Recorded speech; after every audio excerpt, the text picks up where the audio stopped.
राधे राधे। मेरे प्यारे भाइयों बहनों माताओं व बंधुओं, संस्कार की बातें चैनल में आपका स्वागत है। बंधुओं, आज मैं अपनी इस वीडियो में बताऊंगी पौष मास अर्थात मल मास के बारे में और पौष मास की कथा, जिसे यदि रोजाना सुना जाए तो मनुष्य के सभी कष्ट दूर हो जाते हैं। बंधुओं, यदि आपने YouTube चैनल संस्कार की बातें अब तक सब्सक्राइब नहीं किया तो जरूर करें और बेल आइकन दबाना ना भूलें, ताकि आपको हमारी आने वाली सभी वीडियोस की जानकारी सबसे पहले हो सके। बंधुओं, पौष मास अर्थात मल मास में समस्त शुभ कार्य वर्जित होते हैं, परंतु इस समय अपने इष्ट देव की आराधना व दान पुण्य का विशेष महत्व होता है। बंधुओं, मल मास में किए गए दान पुण्य अधिक फल प्रदान करने वाले होते हैं। मल मास में शुभ कार्य नहीं किए जाते, जैसे कि यज्ञ, तीर्थ यात्रा, देव मूर्ति स्थापना की प्राण प्रतिष्ठा, यज्ञ, पवित्र संस्कार, विवाह, गृह प्रवेश, वास्तु पूजा, कोई भी मांगलिक कार्य मल मास में नहीं किए जाते। बंधुओं, मल मास अर्थात पौष मास में प्रतिदिन घर की महिलाएं प्रातः स्नान आदि से निवृत्त हो यदि भगवत गीता का पाठ करते हैं तो उनके सारे कष्ट दूर हो जाते हैं। भगवान विष्णु की कृपा से उनकी हर मनोकामना पूरी होती है। जो पौष मास में रोजाना स्नान आदि से निवृत्त होकर भगवत गीता का पाठ करते हैं।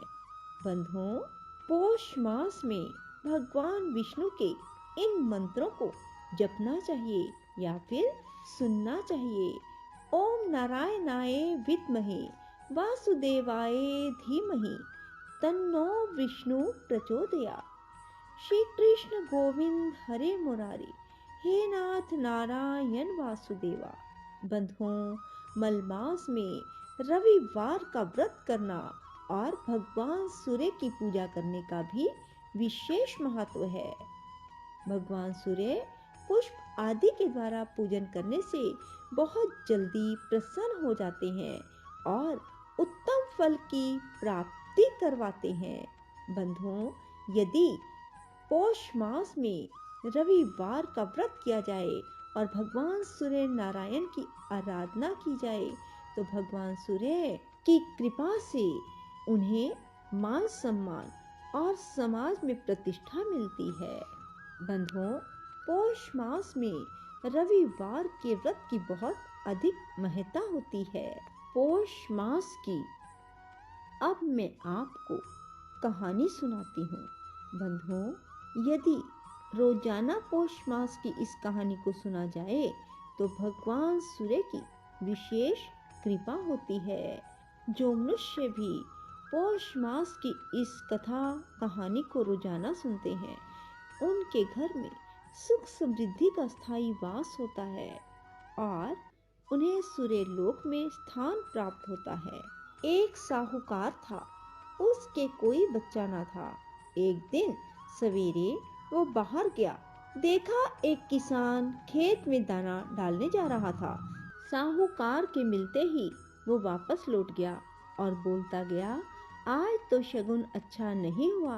किसान की बात साहूकार ने सुन ली, उसका मुंह उतर गया। उदास मन से जब घर गया तो उसकी पत्नी ने उदासी का कारण पूछा। आज क्या बात है? साहूकार ने सारी बात बताई तो पत्नी बोली, आज चिड़िया आई तो वे भी बोली, बच्चे नहीं, यहाँ तो दाना कहाँ से मिलेगा, कहकर उड़ गई। साहूकार को क्रोध आया। उसी दिन से सूरज भगवान की आराधना करने लगा। 12 वर्ष बीत गए। रानादे जी ने सूरज भगवान से कहा, यह इतने मन से आपकी आराधना करता है, इसकी पुकार सुनो।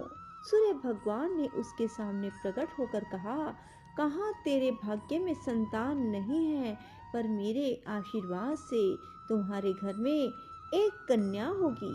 9वें महीने एक कन्या ने उसके घर में जन्म लिया। कन्या जब हंसती तो उसके मुख से हीरे मोती गिरते। मालिश वाली आती और हीरे मोती ले जाती।